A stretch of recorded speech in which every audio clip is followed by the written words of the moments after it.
everybody and welcome back to my channel. My name is Abby and today I'm going to be making a video all about my tips for oboe embouchure. So before I get into this video, I just wanted to do a little bit of a disclaimer and let you guys know I'm only 18 years old. I just finished my first year at university as a music student, so by no means do I think that these tips are all-encompassing. So I'm sure that there are a ton of people out there who have great tips as well, maybe not the same as mine, maybe different.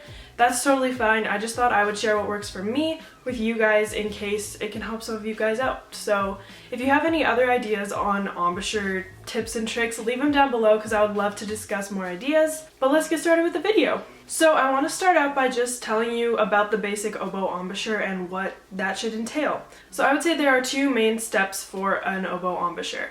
The first, you want to make the ooh shape with your mouth, or if you are a whistler, you know, make the shape of your mouth like you're about to whistle. And the thing you want to focus on with this tip is that the corners of your mouth, I refer to like this as the corners of your mouth, they are brought together into the center when you do the ooh sound. So make sure you're focusing on the tightness here of the corners of your mouth. Now the second thing is you're going to roll your lips over your teeth. So ooh, and then so like that. So like you're kind of puckering, you know, like you just had a really sour lemon or something like that. You don't want your teeth on the reed like ever. So I will show you guys what this looks like on the reed. So it's almost as if you're making dimples here. I'm just really stressing the importance of the ooh shape and having those corners really engaged. So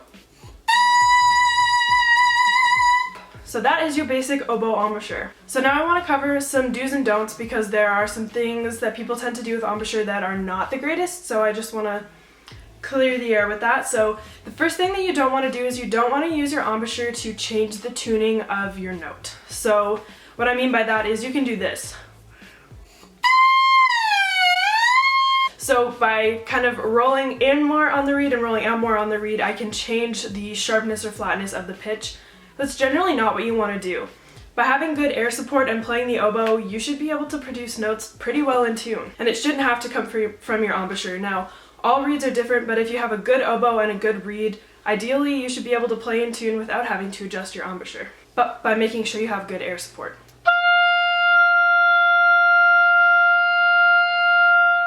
Now the second don't with embouchure is you also don't want to use your embouchure to change dynamics. That should all come from your air support as well. So I'm gonna play a note and change the dynamics on it. I'll start off loud and get softer, and pay attention to my embouchure and notice how it won't change at all, and it's all just to do with my air support.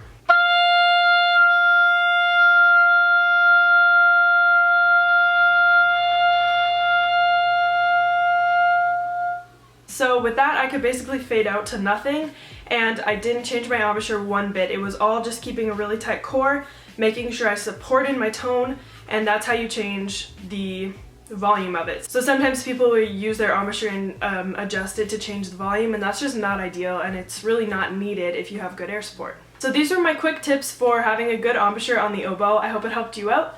If you liked this video, please give it a thumbs up, it helps me out, and subscribe to my channel if you want to see more oboe content or just a bunch of content in general. I have a ton of time right now, as I'm sure most of you do as well, so I'm trying to take this time to grow my channel and make more oboe content because I know a lot of you really enjoy that. Thank you so much for watching, and I'll see you in my next video.